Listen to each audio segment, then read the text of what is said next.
దేవీ నవరాత్రుల స్పెషల్ కట్టి పొంగలి తయారీ విధానం. ముందుగా ఒక కుక్కర్లో ఒక గ్లాస్ బియ్యం అండ్ 1/4 కందిపప్పు వేసుకుని నీట్గా శుభ్రంగా కడుక్కోవాలి. ఆ తర్వాత 8 కప్పుల నీరు ఇందులో పోసుకుని రుచికి సరిపడా సాల్ట్ వేసుకోవాలి. అండ్ ఆ తర్వాత మిరియాలు కూడా వేసుకొని కుక్కర్ లిడ్ అయితే క్లోజ్ చేసుకోవాలి.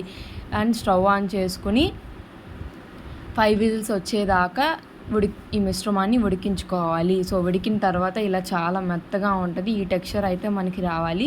సో దీనికోసం తాలింపు పెట్టుకుందాం. తాలింపు కోసం 1 స్పూన్ ఆయిల్ అండ్ 1 స్పూన్ నెయ్యి వేసుకుని అందులో తాలింపు దినుసులన్నీ వేసుకుని కొంచెం చిటికెడు ఇంగువ వేసుకుని సో ఇందాక తయారు చేసుకున్న మిశ్రమంలో యాడ్ చేసుకుని అమ్మవారికి నివేదించుకోవాలి.